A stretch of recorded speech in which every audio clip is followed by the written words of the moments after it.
Hello everyone, कैसे हैं आप सब। एग्ज़ाम ट्रिक्स में आपका स्वागत है। मेरा नाम महेश सोनी है। मैं आपको अभी पढ़ा रहा हूँ परसेंटेज, प्रतिशत। इसका आज का ये 5वां लेक्चर होने वाला है। 4 लेक्चर अब तक कंप्लीट हो चुके हैं। भाई एक एक चीज़ें मैं आपको पढ़ा रहा हूँ। परसेंटेज अपने आप में इतना इंपॉर्टेंट है कि मैं आपको बताऊँ कि आप रियल लाइफ में भी यूज़ करते हैं और रियल लाइफ के अलावा एग्जामिनेशन में भी बहुत इंपॉर्टेंट होता है। ठीक है, अब रियल लाइफ में तो आप यूज़ करते हैं, वो ठीक है, आप वहाँ कर लेते हैं, लेकिन एग्जामिनेशन में आपको ये नंबर दिलवाता है, आपका सिलेक्शन ना सिलेक्शन करवाता है या सिलेक्शन से आपको बाहर करवाता है, तो वहाँ पर ये बहुत इंपॉर्टेंट हो जाता है। अभी जैसे मैं बात करूँ तो एसबीआई आने वाला एग्ज़ाम, एसबीआई के अलावा आईबीपीएस का एग्ज़ाम होने वाला है, आरआरबी का एग्ज़ाम है, आगे कंटिन्यू बना है। इसमें पीओ, क्लरिकल और बहुत सारे इंश्योरेंस के एग्ज़ाम है, जैसे कि एनआईसीएल हो गया, एनआईएससीएल हो गया, एलआईसी, यूआईआईसी, बहुत सारे ऐसे एग्ज़ाम्स हैं। उसके अलावा एसएससी के भरे हुए एग्ज़ाम्स हैं बहुत सारे। देन रेलवे की बात करूँ तो रेलवे में बहुत एग्ज़ाम है। फिर कैट में बहुत अच्छा इंपॉर्टेंट रहता है, रोल प्ले करता है। उसके अलावा यूपीएससी जो कंडक्ट करवाता है उसका सी सेट पेपर अपने आप में टफ माना जाता है, जो बहुत सारे स्टूडेंट अच्छे मैथमेटिक्स होते हुए भी रुक जाते हैं। सीडीएस का पेपर, आईएएस का पेपर, या बात करूं कि एसआई, पुलिस कांस्टेबल, ऐसे बहुत सारे एग्जाम्स होते हैं जहां पर ये पूछा जाता है। Right percentage. तो इसको आप एक पूरा एक फ्लो में देखें, एक लेक्चर 1 से देखें। ठीक है, मैं यही कोशिश कर रहा हूँ। और देखो, उसके अलावा मैं बात करूँ, अगर आप चैनल पर नए हैं तो वीडियो को लाइक करके चैनल को सब्सक्राइब जरूर करें अभी, और शेयर करें अपने सारे दोस्तों के साथ। ठीक है, और उसके अलावा एक प्यारा सा कमेंट्स मेंशन करें और बताएं जो भी जैसा है। देखो आज हम क्या पढ़ने वाले हैं। एक्चुअली हम पढ़ने वाले हैं भाई प्राइस, कंजम्पशन एंड एक्सपेंडिचर पढ़ने वाले हैं। प्राइस मतलब होता है आपकी कीमत, कंजम्पशन मतलब खपत होती है, कीमत अथवा मूल्य भी बोल सकते हो जो आपको सही लगे। खपत यानी कितना खपत होती है, एंड एक्सपेंडिचर मतलब आपका खर्चा कितना आता है। राइट, तो ये चीजें हैं। अब देखो, इसमें से बहुत सारे लोग बहुत सारे तरीके से करवाते हैं। भाई मेरा एक ही फंडा है, मैं आपको बेसिक चीजें बताऊंगा, आपको कभी कोई दिक्कत नहीं होने वाली। राइट, देखो मैं बात करूं कि प्राइस आपकी जितनी भी है उसमें आप जितना कंज्यूम करते हो, इन दोनों को जब आप मल्टीप्लाई करोगे तो आपका एक्सपेंडिचर निकलेगा। बस एक ही फार्मूला होता है, इसी फार्मूले को आपको याद रखना है। क्या होता है? Price into consumption is equal to expenditure, मतलब PC is equal to E, या E is equal to PC. एक फार्मूला होता है, बस आप इसको याद रखो। राइट, अब इसमें क्या होता है, कई मेथड होती है। जैसे मान लो कि मैं बताऊं, सपोज कि आप लेट से कि सपोज मैं शुगर ले लेता हूँ, शक्कर। तो मान लो कि महीने में आपके पिताजी आपको पैसे देते हैं, 100 रुपए देते हैं। सपोज 50 रुपए के जी शक्कर मिलती है। तो 50 रुपए के जी अगर शक्कर मिलती है तो आप कितनी शक्कर खरीदोगे? 2 किलो। मतलब ये तो प्राइस हो गई और ये कंजम्पशन हो गया। मतलब 50 रुपए पर के जी के हिसाब से आप 2 किलो शक्कर खरीद पाओगे। पर मान लो कि अगर शक्कर की कीमत घट गई, लेट से शक्कर की कीमत घट के सपोज 25 रुपए पर के जी हो गई, 25 रुपए, सपोज 25 रुपए पर के जी हो गई। ठीक है, अभी आपके पिताजी 100 रुपए ही देते हैं खर्च करने के लिए, कि 100 रुपए में आपको शक्कर लाना है महीने भर की। तो अब आप क्या करोगे भाई, आपको 4 केजी शक्कर मिल जाएगी। तो प्राइस घटी तो कंजम्पशन देखो बढ़ गया। क्यों? बिकॉज पी सी बराबर, अगर एक्सपेंडिचर अगर आपका कांस्टेंट है तो P and C inversely proportional हो जाते हैं। मतलब एक बढ़ेगा तो दूसरा घटेगा, एक घटेगा तो दूसरा बढ़ेगा। इनवर्सली प्रोपोर्शनल यानी व्युत्क्रमानुपात का मतलब ये होता है। राइट, देखो 50 था तब ये कम था, ये घटा तो ये वाला बढ़ गया, ये वाला घटा तो ये वाला बढ़ गया। आप समझ पा रहे हो? Because expenditure was same. अगर आपका एक्सपेंडिचर सेम रहेगा तो आपकी प्राइस बढ़ेगी तो कंजम्पशन घटेगा, और प्राइस घटेगी तो कंजम्पशन बढ़ेगा। ठीक है, इन्वर्सली प्रोपोर्शनल होते हैं। अब दूसरी चीज देखो इसमें, अब आप एग्जाम में कैसे कैलकुलेट करोगे? तो एग्जाम में कैलकुलेट करने का तरीका ऐसा होता है कि मान लो आपको एक पुरानी कीमत दी रहेगी, एक नई कीमत दी रहेगी। ठीक है, अब इसमें आपको प्राइस की कीमत सपोज ऐसा दे देगा कि पहले प्राइस जो भी थी, मान लो कि लेट से कि 20% कीमत बढ़ जाती है। अब 20% अगर कीमत बढ़ गई तो ये कितना हो जाएगी? 120 हो जाएगी। अगर आपने पहले 100 माना तो भाई 20% बढ़ने का मतलब 120 हो जाएगा। अब ध्यान रहे, यहाँ पर बढ़ने का भी दे सकता है, घटने का भी दे सकता है, और जनरली घटने का देता है, इसलिए कहो तो मैं घटने का करवा दूं। तो यहाँ पर आप 20% अगर घट जाती है मान लो कीमत, तो 80% बचेगा। आप समझ पा रहे हो? तो जब इसका रेशियो निकालोगे तो भाई 20 से काटोगे तो 20 पंचे 100 और 20 चौका 80, मतलब प्राइस का रेशियो क्या आया भाई, 5:4 का रेशियो आया। अब आपको पता है कि प्राइस इन्वर्सली प्रोपोर्शनल कंजम्पशन क्या होता है, तो इसका कंजम्पशन क्या होगा, कंजम्पशन जो होगा वो 4:5 का हो जाएगा। बताओ कोई दिक्कत? प्राइस का रेशियो क्या था, 5:4 था, तो कंजम्पशन का रेशियो 4:5 हो जाता है, उल्टा। समझ पाए?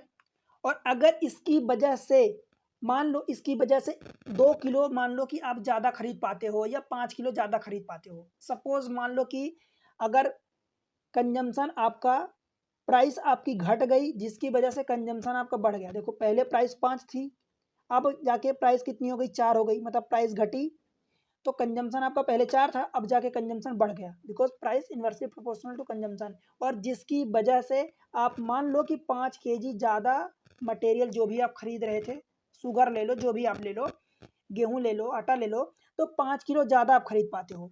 तो इस यहाँ से डिफरेंस देखोगे तो भाई 4 यूनिट कंजम्पशन पहले होता था, अब 5 यूनिट हो रहा, मतलब 1 यूनिट बराबर उसने बोल दिया कि 5 kg आप ज़्यादा खरीद पाते हो। बताओ समझ आया? 1 यूनिट बराबर आप 5 kg ज़्यादा खरीद पाते हो। यही तो, पहले 4 यूनिट खरीदते थे, अब 5 यूनिट खरीद रहे हो, मतलब 1 यूनिट बराबर 5 kg। ठीक है, अब आपसे इसमें 4 चीज़ें पूछ सकता है, 4 चीज़ें, ध्यान रहे क्या क्या। अब मैं 4 की चारों चीज़ें आपको बताऊंगा। ये सबसे पहले तो आपको ध्यान रखना है कि एक यूनिट क्या लिए हो भाई, कंजम्पशन के लिए हो। तो आपसे नया कंजम्पशन पूछ सकता है, पुराना कंजम्पशन पूछ सकता है। नया कंजम्पशन ये होगा, पुराना कंजम्पशन ये होगा। ये नई प्राइस पूछ सकता है, पुरानी प्राइस पूछ सकता है। ठीक है, कुछ भी पूछ सकता है आपसे। देखो अगर मान लो आपसे पूछता है कि पुराना ओल्ड कंजम्पशन क्या होगा, तो ओल्ड कंजम्पशन भाई ये होगा, ओल्ड कंजम्पशन यानी पुराना 4 यूनिट। अब 4 यूनिट बराबर क्या निकालोगे, 4 और 1 यूनिट बराबर 5 kg, तो 4 × 5 kg, मतलब पुराने टाइम पर आप 4 × 5 = 20 kg आप खरीदते थे। आपसे न्यू कंजम्पशन पूछ सकता है, न्यू कंजम्पशन, तो न्यू कंजम्पशन आप 5 यूनिट खर्च कर रहे हो, मतलब खा पी रहे हो, तो 5 यूनिट, तो 5 × 1 यूनिट की वैल्यू 5 kg है, तो 5 kg। तो अब नए टाइम में 25 kg आप खर्च कर रहे हो। देखो आप अंदाजा लगाओ, बोल रहा था कि 5 kg ज़्यादा, तो पहले 20 kg परचेज करते थे, अब 25 kg, तो है 5 kg ज़्यादा। आपको प्रूफ मिला। तो पहले आप कंजम्पशन जरूर निकालोगे, ध्यान रहे पहले आप कंजम्पशन ही निकालोगे। क्यों? क्योंकि आप कंजम्पशन की ये चीज़ें दी है, ये यूनिट जो दिया 5 kg ज़्यादा, वो कंजम्पशन का दिया है। अब जब आप कंजम्पशन निकाल लोगे तो प्राइस आपको निकालते बन जाएगा, बिकॉज P/C बराबर एक्सपेंडिचर, और वो एक्सपेंडिचर आपको मान लो कि 1000 रुपये दिया है, सपोज 1000 रुपये दिया आपको। क्वेश्चन में आपको देगा कि महीने में वो कितना उसका उस पर्टिकुलर मटेरियल का खर्चा होता है, तो मान लो कि हम मान लेते हैं कि 1000 रुपये उसका खर्चा हो रहा है, तो ये 1000 रुपये तो फिक्स है। अब आपको P निकालना है, तो C इस 1000 में आप, सॉरी P निकालना है, तो P = 1000 अपन ये कंजम्पशन करोगे। अब आपको अगर मान लो कि ओल्ड P निकालना है, P मतलब ओल्ड प्राइस निकालना है, ठीक है, ओल्ड प्राइस निकालना है आपको, तो क्या करोगे, इस 1000 डिवाइडेड बाय ओल्ड कंजम्पशन करोगे, तो ओल्ड कंजम्पशन यहाँ से कितना आया, 20 kg, तो आपका क्या आ जाएगा, 20 पंचे 100, मतलब 50 रुपये पर kg। समझ आया? ठीक है, 50 रुपये kg के हिसाब से निकलेगा। और अगर आपको नया इसमें न्यू अगर आपसे प्राइस पूछे, तो भाई 1000 रुपये खर्चा तो वही है, और डिवाइडेड बाय क्या करोगे, न्यू कंजम्पशन करोगे, तो ये 1000 और कंजम्पशन नया वाला कितना था, जो भी आया है, नया वाला कंजम्पशन आएगा 25, तो 25 से डिवाइड कर दोगे, तो ये 25 से डिवाइड करोगे तो भाई 25 चौका 100, तो ये 40 पर kg कुछ आ जाएगा। ठीक है, तो आंसर आपका यही 4 चीजें पूछ सकते हैं, 4 3 2 1, old consumption, new consumption, old price, new price. परंतु एक चीज विशेष है जो आपको बहुत ध्यान रखना है। वो क्या ध्यान रखना है भाई, ध्यान ये रखना है कि आपको ये 5 kg ज़्यादा दिया है, ये कंजम्पशन का दिया है, तो पहले आपको कंजम्पशन निकालना जरूरी है। कंजम्पशन पहले निकालोगे, उसके बाद ही प्राइस निकालोगे उस पर बेस्ड। ठीक है, आप प्राइस पर ऐसा नहीं करोगे कि 5 यूनिट दिया है, आपको पूछा है तो 5 यूनिट बराबर 1 यूनिट बराबर 5 kg, तो 5 यूनिट बराबर 25 kg, नहीं, गलत हो जाएगा। बिकॉज ये जो 1 यूनिट लिए हो, ये कंजम्पशन के लिए आप लिए हो, तो भाई पहले आप कंजम्पशन ही निकालोगे। हाँ, अगर आपसे ओल्ड कंजम्पशन पूछ रहा है तो पहले ओल्ड प्राइस पूछ रहा है तो ओल्ड कंजम्पशन निकाल के ओल्ड प्राइस निकाल दो, जरूरी नहीं कि न्यू निकालो। ये तो मैं 4 चीजें बता दी हूँ कि एक पर एक बेस्ड है, राइट। अगर आपसे न्यू प्राइस पूछता है तो पहले न्यू कंजम्पशन निकालोगे एंड देन न्यू प्राइस निकालोगे, समझ आया। और कंजम्पशन पूछता है तो कंजम्पशन डायरेक्ट आप निकाल लोगे, ठीक है, बनेगा। अब चलते हैं हम डायरेक्ट क्वेश्चन पर। पहला क्वेश्चन आज का देखो, क्वेश्चन नंबर 51, ये सीरीज जो चल रही परसेंटेज की। If the price of a rice is reduced by 24%, it allow Alok to buy 10 kg of more rice for 2500, the reduce rate of rice per KG. आपसे रेट पूछा है, प्राइस पूछा है, ठीक है। देखो, मैं जो बताया हूँ तरीका, अभी वही तरीका बताऊंगा। मान लो कि ये ओल्ड था और ये नया था। ओल्ड में ये सपोज हमको प्राइस दी है, तो प्राइस आपको कितनी दी है ध्यान से देखना।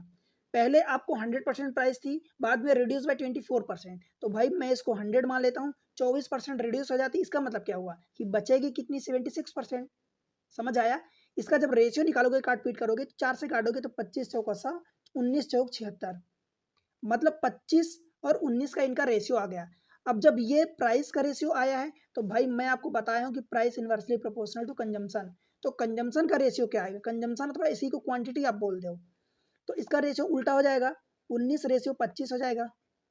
बताओ भाई, यहाँ तक कोई दिक्कत। अब देखो, आपसे क्या बोल रहा है, it allow Alok to buy 10 kg more rice for 2500। Expenditure आपको हर केस में, दोनों केस में 2500 रुपये दिया है। मतलब चाहे आप ये 25 यूनिट और 19 यूनिट कंजम्पशन करो 25 पर रेट से, पर केजी के रेट से, तब भी आपको 25 रुपये खर्च लगता है। और अगर आप 19 यूनिट और 25 यूनिट करोगे तब भी आपको 25 रुपये खर्च लगता है। मतलब खर्चा तो आपको एक्सपेंडिचर दोनों केस में 2500 रुपये दिया है। बट जब यहाँ से आप देखो, जब यहाँ से आप ये करते हो, मतलब आलोक पहले 19 kg खरीदता था, 19 kg क्वांटिटी पर सपोज खपत करता था, अब जाके 25 मतलब यूनिट खपत करता है। मतलब 6 यूनिट जाके ये ज़्यादा जब खपत करता है, इसको बोल रहा है कि वो 10 kg ज़्यादा परचेज कर पाता है, ये 10 kg। मतलब 6 यूनिट बराबर 10 kg दिया है, तो एक यूनिट की वैल्यू आप निकाल सकते हो क्या, 10/6 kg हो जाएगी। अब आप इसको काट पीट कर लो, 5/3, चाहे ऐसे ही रहने दो समझाने के लिए, ठीक है।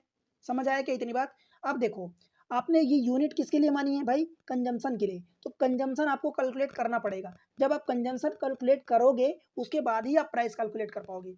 समझ पा रहे हो क्या। आपसे क्या पूछा, reduce rate of rice per KG, मतलब रिड्यूस का मतलब कि नया वाला। आप समझ पा रहे हो ना, नई वाली प्राइस आपसे पूछा है, ये वाली चीज़ 19 वाली, ये चीज़ नई वाली आपसे पूछा है, प्राइस ये वाली 19 प्राइस ये पूछा है। इसका मतलब उसके लिए आप कंजम्पशन कैलकुलेट करोगे, तो 25 यूनिट का कंजम्पशन जब आप कैलकुलेट करोगे, 25 यूनिट ये वाला 25 यूनिट, तो क्या हो जाएगा 25, और एक यूनिट की वैल्यू आपने 10/6 निकाली है, तो मल्टीप्लाई 10/6, दैट मीन्स कि ये 250/6 हो जाएगा। समझ आया क्या, इतना केजी में आएगा। अब आपको निकालना है कि रिड्यूस रेट, तो रिड्यूस रेट 19। अब आपको यही चीज़ मैं बताया हूँ कि भाई प्राइस इंटू कंजम्पशन बराबर एक्सपेंडिचर, और एक्सपेंडिचर आपको दिया है 2500। तो जब आप कंजम्पशन निकाल चुके हो, अब आपको प्राइस निकालना है, तो 2500 अपन कंजम्पशन कर दोगे, तो प्राइस कौन सी निकालना है भाई, ये नई वाली, तो ये 2500 अपन ये कंजम्पशन नया वाला, कंजम्पशन ये कौन सा है, नया वाला है, आपने निकाला है न्यू कंजम्पशन, तो ये इसी को डिवाइड कर दोगे, मतलब 250/6, तो 6 ऊपर चला जाएगा भाई, इसको काटोगे तो 10, 10 × 6 मतलब ये 60, यही आपका आंसर आ जाएगा। समझ आया क्या, एकदम आसान तरीके से। बस आपको ध्यान क्या रखना है, देखो ध्यान ये रखना है कि पहले आपको कंजम्पशन कैलकुलेट करना पड़ेगा, कंजम्पशन की हेल्प से फिर प्राइस कैलकुलेट करोगे, प्राइस इंटू कंजम्पशन बराबर एक्सपेंडिचर। अब वो एक्सपेंडिचर आपको टोटल 2500 ये दिया होगा जो भी क्वेश्चन में। समझ आया।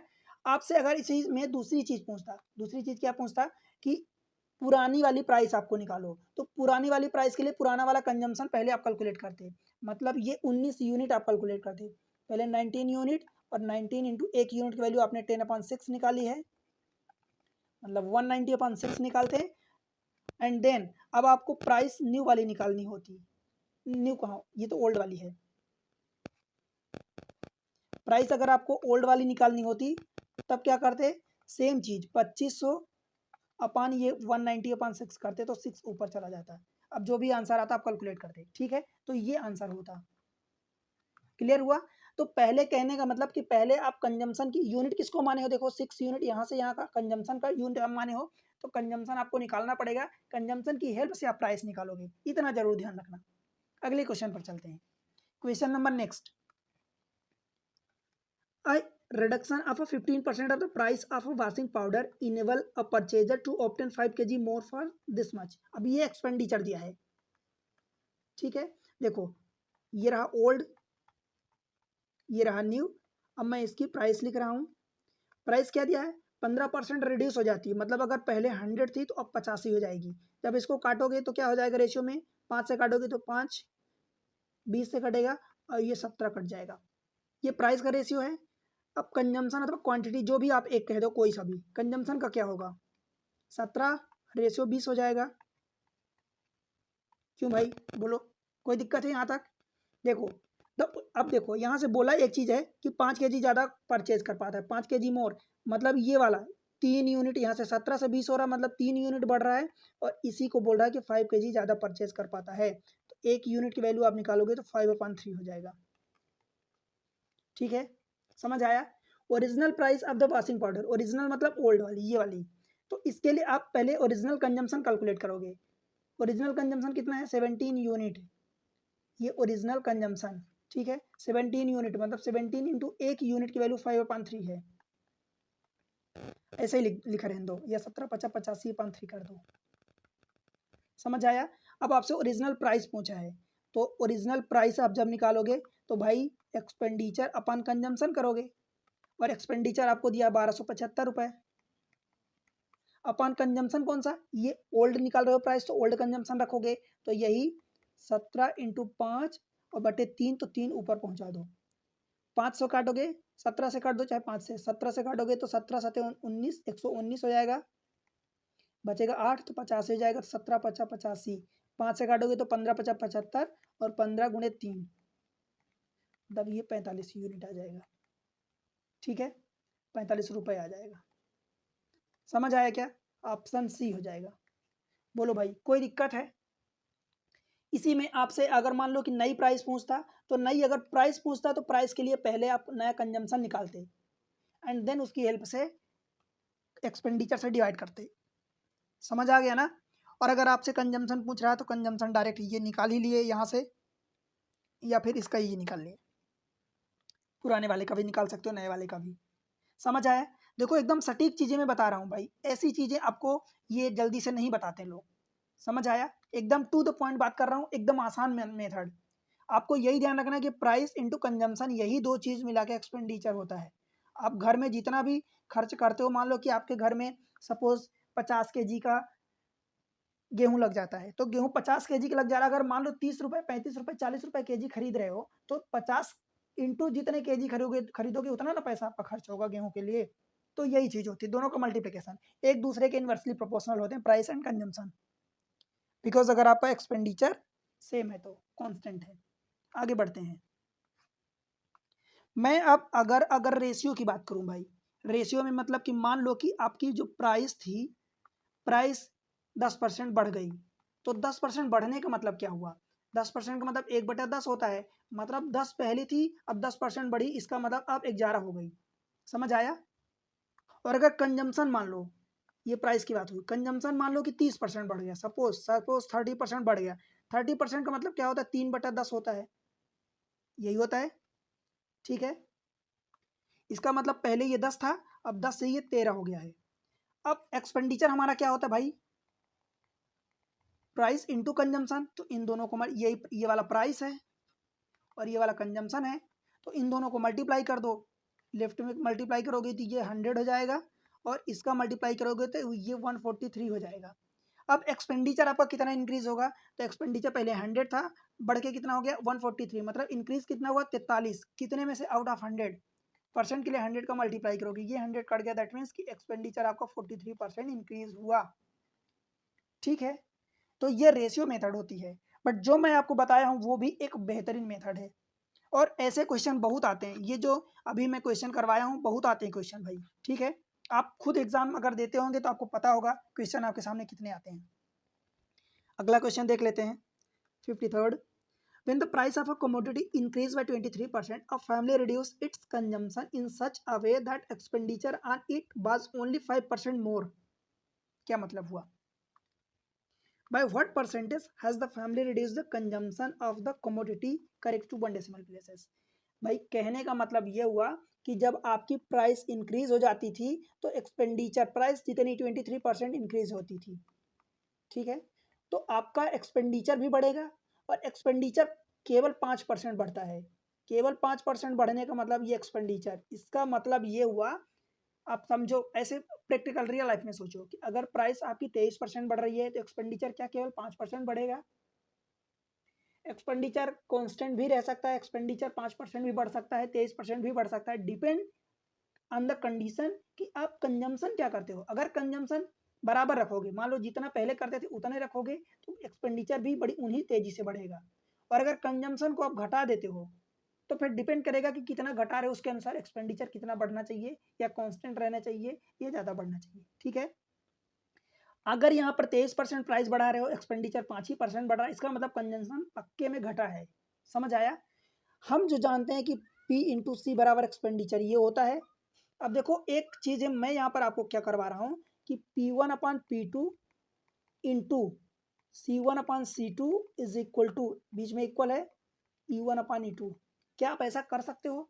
इसी से मैं आपको करवाऊंगा। फार्मूला हमारे पास एक ही है तो इसको मैं ऐसा लिख सकता हूँ। अब देखो when the price of a commodity, P1 क्या है? ओरिजिनल स्टैंड पहला वाला है, P2 बाद में इंक्रीज जो हुआ वो है, C1 इस पहले वाला है, C2 बाद में जो बढ़ा या घटा वो है, E1 पहले वाला है, E2 बाद वाला है, यानी चाहे बढ़ा हो या घटा हो, ठीक है। अब देखो इसी फार्मूले को हम यूज करते हैं। हमसे बोला है कि जब price of the commodity increase by 23%, मान लो पहले P1 कितनी थी? 100 थी, बाद में इंक्रीज हो गई 123 हो गई, ठीक है, कोई दिक्कत? मल्टीप्लाई में C1 इन सच, अब C1 तो आपको निकालना है तो C1 अपान C2 को ऐसे ही रहने दो, is equal to in such a way that expenditure on it was only 5% more. मतलब पहले अगर एक्सपेंडिचर लेट से कि 100 था, अब जाके बढ़ के कितना हो गया? 105 हो गया है। समझ आया क्या? क्या आपको लगेगा कि ये 100 तो भाई आप प्राइस को 100 पी मान लो तो ये पी रहेगा, इसको 100 ई मान लो एक्सपेंडिचर को तो ये भी 100 ई रहेगा, बिकॉज 100 के कंपेयर में इतना बढ़ रहा, तो ये ई यहाँ कटेगा और पी यहाँ कटेगा। समझ पा रहे हो क्या? अब देखो ये बचा 100 तो ये 100 ये 100 कट जाएगा कि नहीं कटेगा? आपको निकालना है यहाँ से C1 अपान C2, तो क्या होगा? इस 123 का इधर मल्टीप्लाई करोगे तो 123 और नीचे बचेगा 105, बाकी सारी चीजें कट गई। आपसे पूछा क्या है? Bye what percentage has the family reduce the consumption. मतलब पहले C1 कितना था, स्टार्टिंग में आपने 123 निकाल लिया, C2 कितना आ गया? 105, मतलब C1 से C2 रिड्यूस हुआ ना भाई। अब यही बोला कि कितने परसेंट रिड्यूस होगा, तो 123 से 105 कितना रिड्यूस हुआ भाई? तो 18 यूनिट का रिड्यूस हुआ। Out of what? 123 में से रिड्यूस हो रहा ना, स्टैंडर्ड स्टार्टिंग का कितना था? 123, परसेंट के लिए 100 का मल्टीप्लाई करोगे, बस आपका आंसर आ गया। बताओ, ये तो फार्मूला भी लगाने की जरूरत नहीं है कि P1 अपान P2, ये तो आपको बस दिमाग में है ना कि भाई ये फार्मूला होता है P1 upon P2 C1 upon C2 is equal to E1 upon E2। आप समझ पा रहे हो? और अगर एक्सपेंडिचर यही कांस्टेंट होता तो कांस्टेंट का मतलब क्या हो जाता भाई? यहाँ भी 100 होता तो ये 100 फिर इसके कंपेयर में होता, बस 1800 बटे 123, 180, मतलब एक बार जाएगा, बचेगा कितना? 57 बचेगा, और ये फिर जीरो हो जाएगा तो 570, तो 12 चौक 48, 12 पंचे 60, तो 4 बार जाएगा तो 12 चौक 48 मतलब 492 हो जाएगा, तो 78 बचेगा। कैलकुलेट कर रहा हूँ 78, फिर एक जीरो बढ़ाओगे डेसिमल लगा के तो 12 सतह 84, तो 12 7 बार नहीं जाएगा, 6 बार जाएगा, तो ये 14.6% हो जाएगा। Option C. बताओ भाई समझ आया कि नहीं आया? अब मैं इसी चीज को आपको दूसरे मेथड से भी करवा दूं, बट आपको लगेगा फिर मैं वहां बोलूंगा कि भाई इसको क्रॉस मल्टीप्लाई, तो आपके माइंड में आएगा हम क्रॉस मल्टीप्लाई क्यों करें? आपके मन में आ सकता है। देखो क्रॉस मल्टीप्लाई इसलिए करते हैं बिकॉज आप समझो P1 upon P2 into C1 upon C2 is equal to E1 upon E2। देखो क्रॉस मल्टीप्लाई करने का कारण ये है, अगर मैं ये फार्मूला दे रहा हूं तो आप कहीं भी किसी टाइप से यूज कर सकते हो। इस केस में जैसे कि आपको P1 दिया है, कहीं पर हो सकता है कि आपको कंजम्पशन का केस दे दे और आपसे प्राइस वाला केस पूछ ले, तो आप ये फार्मूला लगाओगे। बट अगर आपसे मैं ऐसा कहूँ, क्रॉस मल्टीप्लाई करने का देखो मेन मतलब ये है, C1/C2 इज इक्वल टू, अब पहले से ही आप इस P1/P2 को राइट साइड ले जाओ, बिकॉज आपको C1/C2 निकालना है। तो ये E1/E2,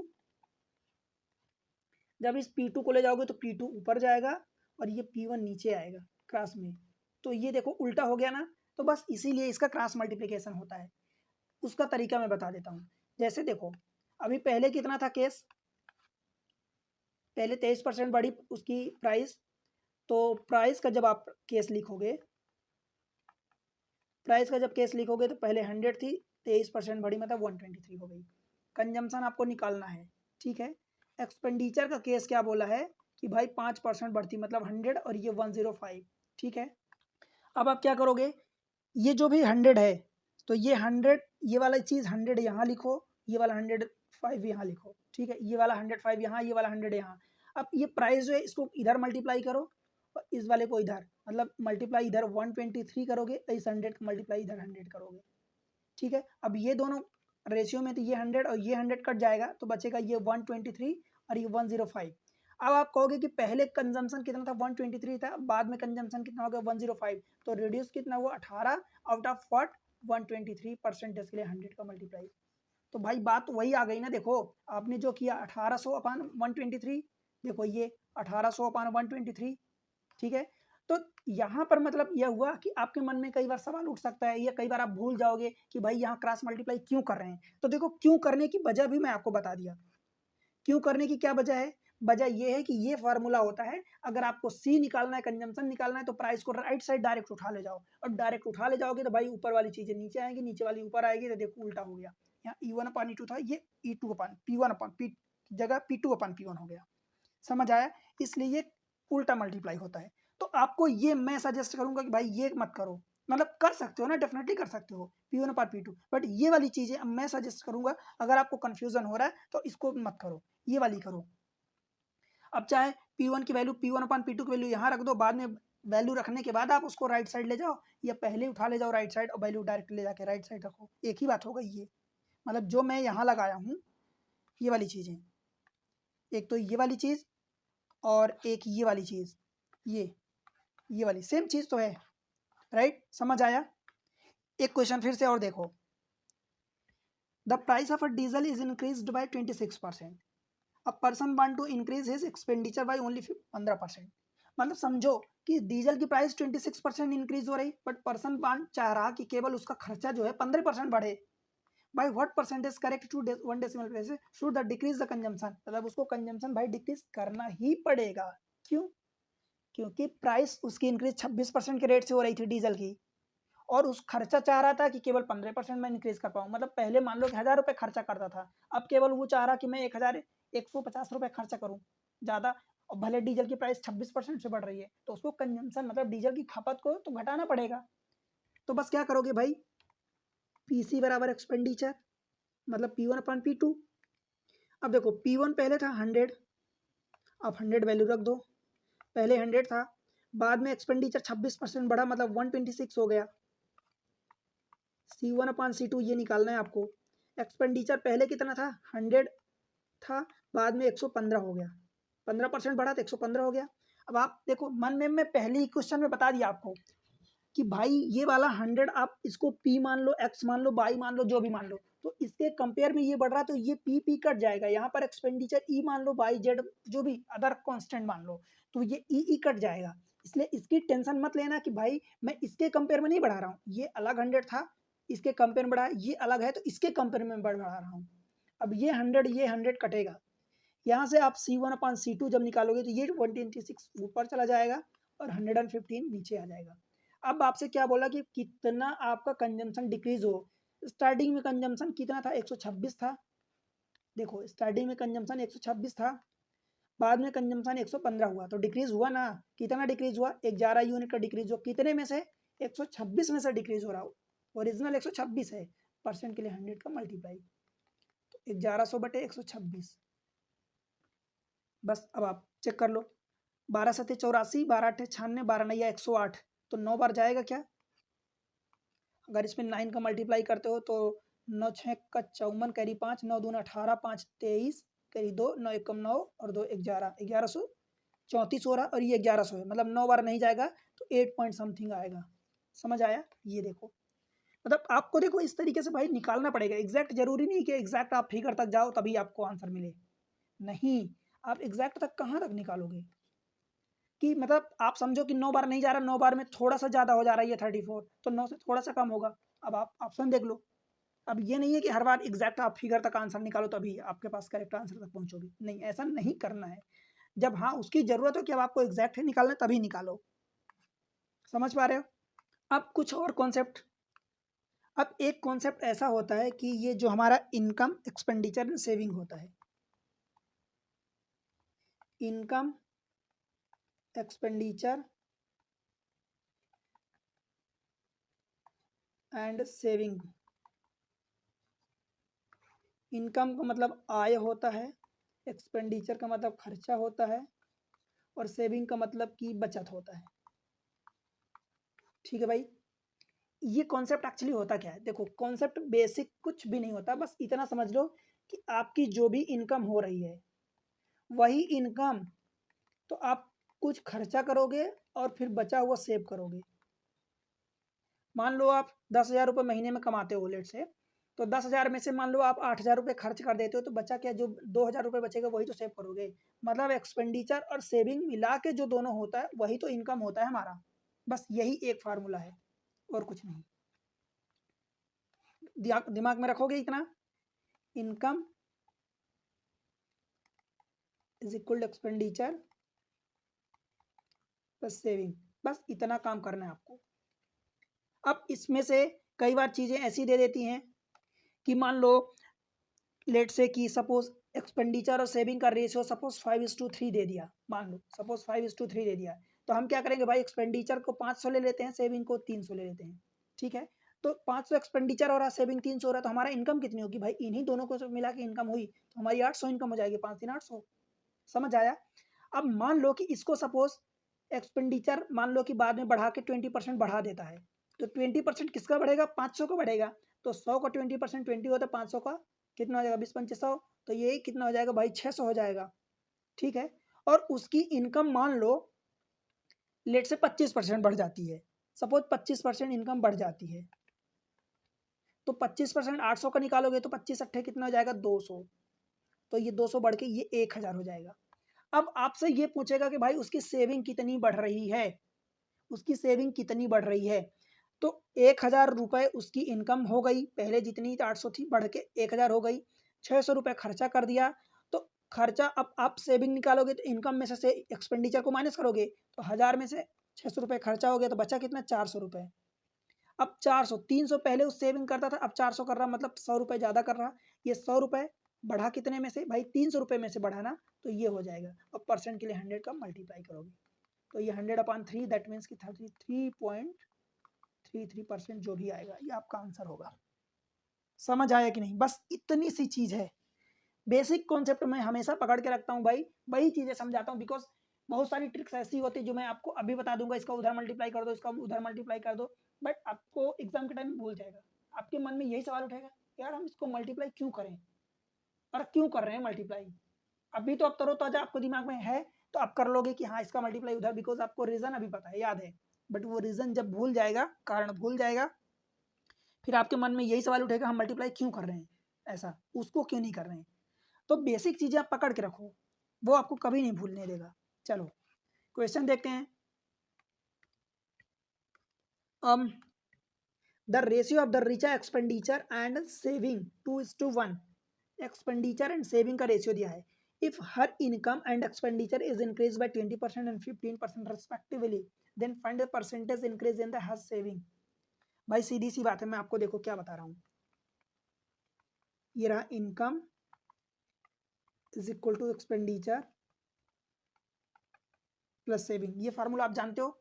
Richa expenditure and saving का 2:1 दिया है, तो एक्सपेंडिचर को मैं 200 मान लूँ भाई, सेविंग को 100 मान लूँ, कोई दिक्कत यहाँ तक? तो जब 100 रुपये सेविंग 200 रुपये खर्चा, तो टोटल इनकम उसकी 300 होगी। इन दोनों को जोड़ दोगे तो 300 मिलेगा, ठीक है। अब देखो, हर income and expenditure increase by 20%, income कितनी हो रही, प्लस का 20% इंक्रीज हो रही। भाई 300 का 20% निकालोगे तो 20 3 60 हो जाएगा, तो ये 360 हो जाएगा। अब स्टार्टिंग में ये था और बाद में ये हो जाएगा, तो 360 हो गई उसकी खर्चा, मतलब इनकम। एंड एक्सपेंडिचर 15% बढ़ा, तो भाई एक्सपेंडिचर 15% बढ़ेगा और 200 का 15%, 15 दूनी 30 होगा, तो ये 230 हो जाएगा। पहले 200 था, 30 रुपये बढ़ गया तो 230 हो गया। समझ पा रहे हो? अब 360 में से 230 रुपये उसने खर्चा कर दिया, तो भाई सेविंग कितनी बची, 130 रुपये बची। क्यों, समझ आया? 130 रुपये बची। अब 130 ये बची, तो यहाँ से पहले सेविंग उसकी 100 रुपये थी, अब 130 रुपये, मतलब बढ़ी कितनी, ये 30 रुपये बढ़ी है। ये 30% नहीं है, ये परसेंट है, ये परसेंट है, 30 रुपये है। तो 30 रुपये कितने में से बढ़ा, 100 रुपये में से। परसेंट के लिए क्या करोगे भाई, 100 का मल्टीप्लाई, ये 100 कट गया, बचा आपका 30% आंसर। समझ आया? तो ये आपका आंसर हो जाएगा 30%, ऑप्शन डी, दिल्ली। क्लियर हुआ कि नहीं? देखो इस चीज में आप कंफ्यूज तो नहीं हो रहे हो कि जब मैं यहाँ इनकम निकाल लेता हूँ, सेविंग निकाल लेता हूँ, तो इनकम निकाल लेता हूँ, एक्सपेंडिचर निकाल लेता हूँ, तो सेविंग कैसे निकालता हूँ? भाई अगर आप income is equal to saving, income is equal to expenditure, और प्लस अगर आप सेविंग लिख रहे हो तो एक्सपेंडिचर निकालना है तो इनकम, अगर एक्सपेंडिचर निकालना है तो इनकम और माइनस सेविंग करोगे, और अगर आपको सेविंग निकालनी है तो इनकम और माइनस एक्सपेंडिचर कर दोगे। जो निकालना है, बाकी बची हुई चीजें उसको राइट साइड उठा ले जाओगे, दूसरी साइड उठा ले जाओगे। आपको यहाँ से सेविंग निकालना है तो एक्सपेंडिचर को उधर ले जाओगे तो माइनस हो जाएगा, इनकम माइनस एक्सपेंडिचर हो जाएगा। तो ये चीजें यहाँ से कंफ्यूज ना होना, बिकॉज मैं उम्मीद कर रहा हूँ कि यार आप इस लेवल पर हो कि आपको इतनी प्रॉब्लम तो बिल्कुल भी नहीं होनी चाहिए। ये तो बच्चे करते हैं, ठीक है। आगे बढ़ते हैं। अगला क्वेश्चन है, a person save 10% of his monthly income, income is equal to expenditure plus saving, ठीक है। Person save 10% of his monthly income. मैं मान लेता हूँ कि भाई 100 रुपये पहले कमाता था, तो 10 रुपये अगर सेव कर रहा है, इसका मतलब कि 90 रुपये खर्चा कर रहा, क्या यही मतलब हुआ? आप परसेंट में लिखोगे तो परसेंट में, कोई बात नहीं, मैं 100% को 100 मान लेता हूँ। समझ आया ना इतनी बात? अब देखो, if his monthly income increase by 30%, मतलब उसकी मंथली इनकम 30% अगर यहाँ से इंक्रीज होती है, तो 100 से 30% बढ़ाओगे तो 130 हो जाएगी।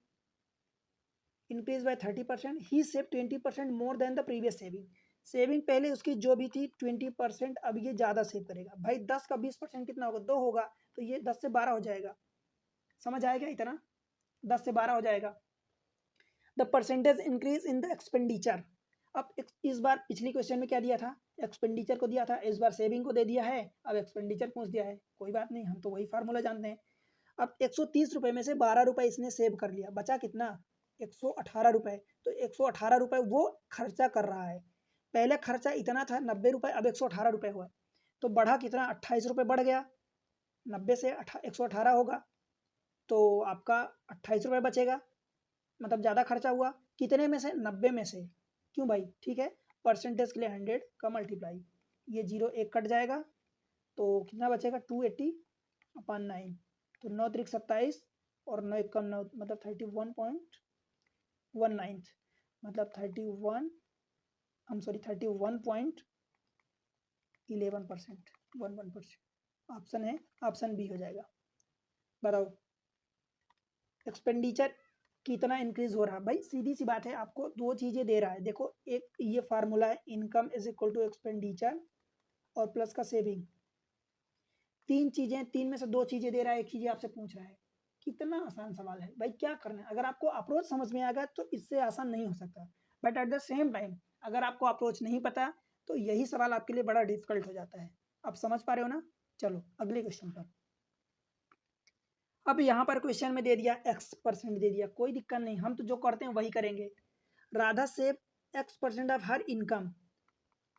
देखो ये फार्मूला मैं बार बार इसलिए लिख रहा हूँ ताकि आपको रट जाए, एक्सपेंडिचर प्लस सेविंग। हालांकि ऐसा कुछ है नहीं जो याद ना हो, पर फिर भी आपको रट जाए। Radha save x% of her income, क्या मतलब हुआ इसका? कि मतलब जितना वो कमाती राधा X% सेव कर लेती है। मान लो कि मैं ऐसा कह दूं क्या कि राधा 100 रुपये कमाती थी, X% सेव करती थी, X% मतलब X रुपये सेव हो जाता था उसका, तो खर्चा कितना बचेगा? अगर X रुपये सेव कर 100 रुपये कमाती थी, X% मतलब X रुपये सेव हो जाता था, इसका मतलब बचेगा कितना खर्चा करने के लिए? तो 100 माइनस एक्स। ठीक है, 100 रुपये इनकम में से X रुपये खर्चा सेव कर लिया, तो 100 माइनस एक्स एक्सपेंडिचर होगा। If her income increase by 28% and expenditure increase by 20%। अब इसका इनकम बोला है कि 28% इंक्रीज हो जाता है, तो भाई 100 का 28% इंक्रीज करोगे तो कितना होगा? 128 होगा। क्लियर है? And expenditure increase by 20%। Expenditure अगर ये 20% इंक्रीज होता है तो 20% का मतलब कि भाई इसमें 20 का मल्टीप्लाई करोगे, मतलब 20% और दिस मच ऐड करोगे, तो क्या मैं 1.2 इंटू 100 माइनस एक्स लिख दूं क्या ऐसा? जब इसको मल्टीप्लाई करोगे तो ये क्या हो जाएगा? 120 और माइनस 1.2x हो जाएगा। समझ आया? 20% इंक्रीज हुआ इसका expenditure. Then her saving increase by 40%, तो उसकी सेविंग अगर 40% इंक्रीज हो रही है तो भाई इसका क्या करोगे? ये 1.4x हो जाएगा। समझ आया कि नहीं आया बताओ? नहीं समझ आया? पूछा है आपसे कि 100 रुपये उसने X% सेव करता था, मतलब मान लिया हमने कि 100 रुपये कमाता था, X रुपये अगर X% X रुपये सेव कर लिया तो 100 माइनस एक्स उसकी एक्सपेंडिचर होगी। बाद में अगले केस में बोलता है कि 28% उसकी इनकम इंक्रीज हो जाती है, तो 100 का 28% 128 हो गया।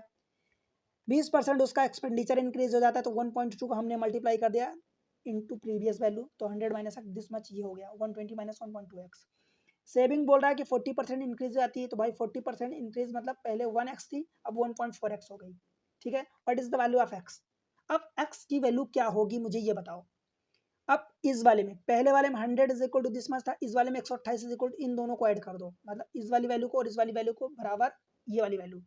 तो 108 अगर ऐसा कि एक तो आप ऐसा कह सकते हो कि 128, ये जो 128 रुपये ये दिया income is equal to expenditure 120 minus 1.2x और प्लस का 1.4x, because expenditure and income saving दोनों को जब जोड़ोगे तो आपको ये मिलेगा।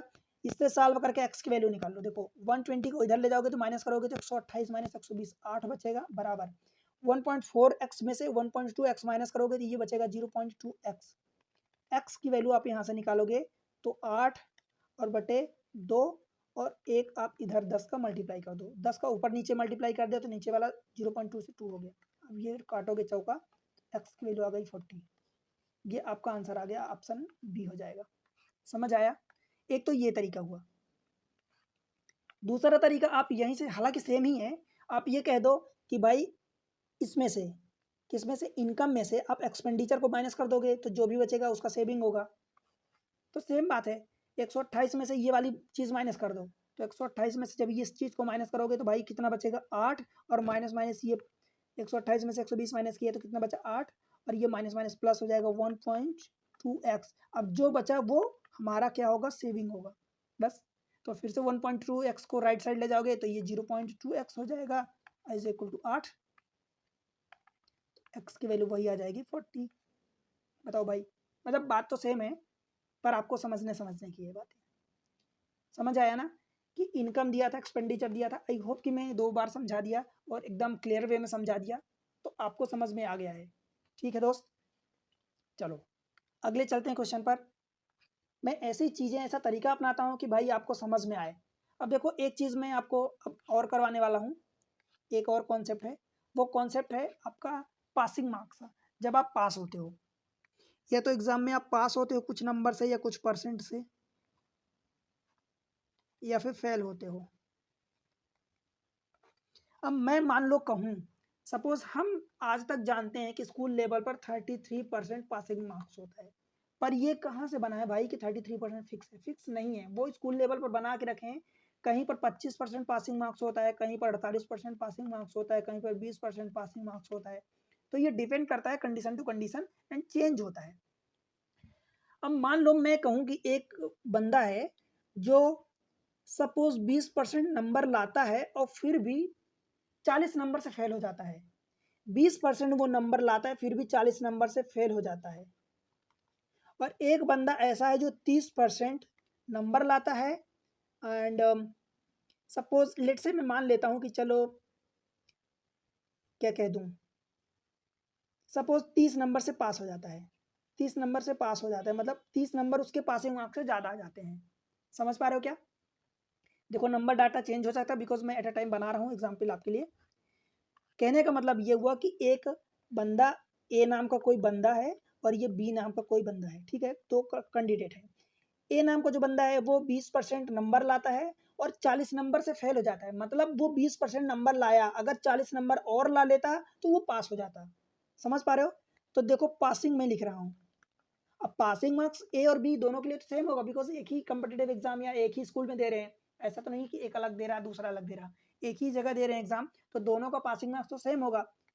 तो पहला जो ए बंदा है अगर वो 20% ला रहा है, 40 नंबर से फेल हो रहा, अगर वो 20% नंबर लाता और 40 नंबर से जो फेल हुआ अगर वो 40 नंबर और ला लेता तब तो वो पास हो जाता, मतलब उसके लिए पासिंग मार्क्स कितना हुआ, 20% प्लस 40। जो दूसरा बंदा हुआ अगर वो 30% ला रहा है और पासिंग मार्क्स से 30 नंबर और ज्यादा ला रहा, मतलब जितना उसको लाना चाहिए उससे 30 नंबर उसके ज्यादा आ रहे हैं, कहने का मतलब कि अगर वो 30% ला रहा तो उसके 30 नंबर और ज्यादा आ रहे हैं, तो अगर वो 30% घटा दे, मतलब 30% में से 30 नंबर ये जो ज्यादा आ रहे हैं वो घटा दे, तो उसका एकदम पासिंग पासिंग होगा, बराबर बराबर, कि एकदम पासिंग वाली लाइन पर रहेगा। और ये दोनों पासिंग मार्क्स है, ये भी पासिंग है, ये भी पासिंग है, दोनों के लिए ये दोनों बराबर होंगे, तो बस इन दोनों को बराबर कर दो। 20% प्लस 40 इज इक्वल टू 30% और माइनस का 30। इस 20% को उधर ले जाओगे तो क्या बचेगा, 10%। 30 को इधर लाओगे तो 40 और 30 70 हो जाएगा, तो 10% बराबर 70, तो 1% की वैल्यू कितनी आ जाएगी, 7। अब अगर आपसे इसमें क्या क्या पूछ सकता है, देखो मैक्सिमम मार्क्स पूछ सकता है, मतलब जिसको हिंदी में पूर्णांक बोलते हैं। तो पूर्णांक कितना होता है भाई, 100% होता है, और 1% की वैल्यू अगर 7 है तो 100% की वैल्यू 700 होगी। क्यों, समझ आया? अब इसमें अगर आपसे पूछ दे कि पासिंग मार्क्स कितना होगा, तो पासिंग मार्क्स आपसे या तो परसेंटेज में पूछ दे या वैल्यू टर्म्स में पूछ दे। पासिंग मार्क्स अगर परसेंटेज में पूछता है तो भाई 20% बराबर, देखो ये 20% है और प्लस 40। अब ये 40 नंबर है, अब 7 नंबर बराबर 1% है, तो यहां से निकाल लो कि एक नंबर बराबर कितना हो जाएगा, 1/7, तो 40 नंबर बराबर कितना हो जाएगा, 40 इंटू 1/7, ये परसेंट में आ जाएगा। समझ आया? तो ये जो भी आएगा 7×5=35, 5 पॉइंट समथिंग, तो 25 पॉइंट समथिंग ये मान लो कि आ जाएगा आपका पासिंग मार्क्स, 25 पॉइंट समथिंग। 3/7 मतलब 7 14 7 14 42 मान लो, लगभग 4-5 के आसपास ये परसेंट में आ जाएगा। और अगर नंबर की बात करें कि पासिंग नंबर कितने होगा, पासिंग नंबर, तो भाई 20% को चेंज कर दो, ये 20 और 1% की वैल्यू अभी आपने 7 निकाली, तो ये 7 और प्लस का 40, तो 20×7 140 और प्लस 40 बराबर 180। समझ आया? तो चाहे नंबर आपसे पूछ दे कि पासिंग नंबर कितना है, चाहे पासिंग परसेंटेज पूछ दे वो कितना है, या फिर आपसे मैक्सिमम मार्क्स यानी पूर्णांक पूछ दे कि वो कितना है, तो इस तरीके से आप कर लोगे। मतलब जो बंदा जितना नंबर ला रहा था अगर फेल हो रहा था तो उसमें ऐड कर दोगे उतने नंबर, तो वो पास हो जाएगा। और जो दूसरा बंदा है जो उतने परसेंट ला रहा था और उतने ज्यादा नंबर ला रहा था समथिंग, तो ज्यादा वाला नंबर उसको माइनस कर दोगे, तब वो जाके फिर पासिंग लाइन पर आ जाएगा। तो दोनों चीजें पासिंग पासिंग है तो दोनों को इक्वल कर दोगे, ठीक है, वहां से आपकी परसेंटेज की वैल्यू निकल आएगी। चलते हैं क्वेश्चन पर। देखो, John got 20% marks, John got 20% marks in an examination and failed by 10 marks. मतलब वो 20% लाता है और 10 मार्क्स से फेल हो जाता है, तो क्या मैं अगर 10 नंबर जोड़ दूं उसमें तो ये पासिंग हो जाएगा? क्यों भाई, अगर वो 20% लाता है और 10 नंबर से फेल होता है, तो मैं 10 नंबर अगर उसको जोड़ दूं तो वो पास हो जाएगा, ठीक है। In the same examination Jack got 35% marks, 35% marks which were 20 marks 20 more than minimum passing marks. मतलब 20 नंबर ज्यादा है, 35% ला रहा पर 20 नंबर ज्यादा है, तो अगर 20 नंबर इसमें से माइनस कर दोगे तब ये भी पासिंग लाइन पर आ जाएगा, एकदम पास होगा, ठीक है। Find the percentage of minimum marks required to pass, मतलब पास होने के लिए कितना परसेंट चाहिए। अब ये भी पासिंग मार्क्स है, ये भी पासिंग मार्क्स है, तो दोनों को बराबर कर सकते हो। तो ये 35% -20 इज इक्वल टू 20% और ये प्लस का 10। भाई इसको 20 को इधर लाओगे तो ये 15% बचेगा, 35 माइनस 20%, 15% बराबर ये 10, और 20 को उधर ले जाओगे तो ये हो जाएगा बराबर 30। अब 15% बराबर भाई 30 आ गया, तो 1% की वैल्यू 30/15 यानी 2 नंबर आ जाएगा। समझ आया? तो अगर आपसे मैक्सिमम मार्क्स पूछता है, पूर्णांक पूछता है, तो 100% दैट मीन्स कि 200 हो जाएगा। क्लियर हुआ? लेकिन आपसे पूछा कि मिनिमम पासिंग मार्क्स, तो चाहे इसमें वैल्यू आप पुट कर दो, चाहे इसमें वैल्यू पुट कर दो, किसी एक में, तो आपका आंसर आ जाएगा। पहले वाले में रखोगे तो देखो 20%, अब परसेंट में आपसे पूछा है तो परसेंट में निकालोगे, प्लस 10। अब 10 नंबर है, तो अगर 2 नंबर बराबर 1% है तो 10 नंबर बराबर 5% होगा, तो यहाँ से 25% आ जाएगा। अगर आपको लगे कि दूसरे से निकालोगे तो दूसरे से निकाल लेते हैं, 35% और माइनस 20 नंबर, 2 नंबर बराबर 1 है तो 20 नंबर बराबर कितना हो जाएगा, 10% हो जाएगा। 35 माइनस 10 बराबर ये भी 25%। समझ आया? तो चाहे जिधर से आप कैलकुलेट करो आपका आंसर सेम आएगा, 25%, ऑप्शन सी। क्लियर है? एक और क्वेश्चन आप करो, देखो, in an examination student who got 20% marks failed by 30 marks. तो पासिंग मार्क्स मैं लिखूं, अगर पास की बात करूं तो 20% मार्क्स लाता है और वो फेल हो जाता है कितने नंबर से, 30 नंबर से, तो 30 नंबर अगर आप उसको एक्स्ट्रा दे दोगे तो पास हो जाएगा। But another student who got 32% marks, 32% marks लाता है और got 42 marks more than required marks to pass, तो 42 नंबर ज़्यादा ला लेता है पासिंग मार्क्स से, तो अगर 42 नंबर माइनस कर दोगे तो ये भी पासिंग मार्क्स होगा, मतलब ये भी एग्जैक्ट पास हो जाएगा बस बाउंड्री लाइन पर। ठीक है? फाइंड द मैक्सिमम मार्क्स, यानी पूर्णांक पूछा है भाई, 100% पूछा है, तो बस इन दोनों को सेम पासिंग मार्क्स है सेम एग्जामिनेशन में, तो बराबर कर दो। 32% माइनस का 42 इज इक्वल टू 20%, और ये प्लस का 30। इस 20 को इधर लाओगे तो 32 माइनस 20 12% बचेगा। इस 42 को उधर ले जाओगे राइट साइड तो प्लस हो जाएगा, प्लस 42 और 30 ये 72 हो जाएगा। तो भाई 1% की वैल्यू कितनी आ जाएगी, 12 6 72 6।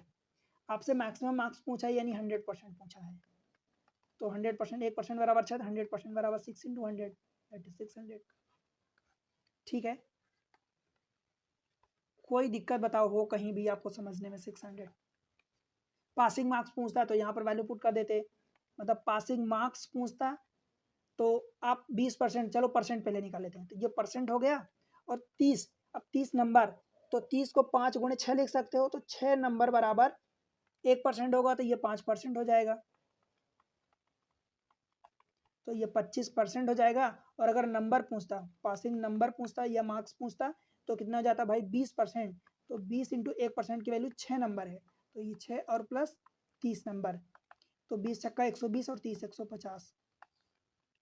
समझ आया? यहाँ से भी 150 कर सकते हो, और ये 25% इधर से भी आप कर सकते हो। 25% परसेंट की वैल्यू 1% की वैल्यू 6, तो 25 इंटू 6 मतलब 150।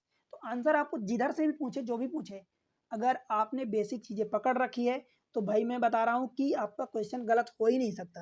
और ये सारी चीज़ें एग्जाम ट्रिक्स पर आप, हमारा यही टारगेट रहता है कि आपको बेसिक कॉन्सेप्ट के साथ साथ ट्रिक्स बताऊँ, बिकॉज जब तक आप बेसिक कॉन्सेप्ट यानी आपकी फाउंडेशन मजबूत नहीं रहेगा तो मैं ट्रिक्स बता दूंगा, सारी चीज़ें वेस्ट हो जाएंगी। आपको सिस्टमेटिक वे में मैं प्रोवाइड कर रहा हूँ। ठीक है? मेरा यही टारगेट रहता है कि एक तरीके से सारी चीज़ें दूँ, ताकि आप, कोई ऐसा ना हो कि मैं बहुत सारी चीज़ें छोड़ दूँ, एक दो चीज़ें 20 की दे दूँ, तो आपको उस टाइम तो पढ़ोगे तो अच्छा लगेगा, बट वो फिर स्टेबल नहीं रहेगा, आप उसको रख नहीं पाओगे, कुछ टाइम बाद वो भूल जाएगा और लगेगा ही नहीं कि आप पढ़े थे।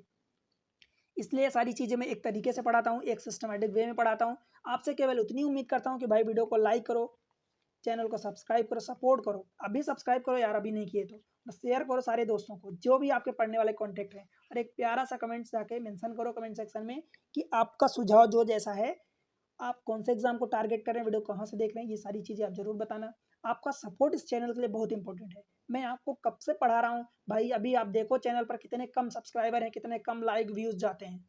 आप खुद सोचो कि मैं कौन से मोटिवेशन से पढ़ाऊँ आपको। ठीक है? इसलिए आपकी जिम्मेदारी बनती है कि आप चैनल को आगे बढ़ाओ। ठीक है? चलो मिलते हैं अगले लेक्चर में कुछ और नए कॉन्सेप्ट के साथ, तब तक के लिए बाय बाय।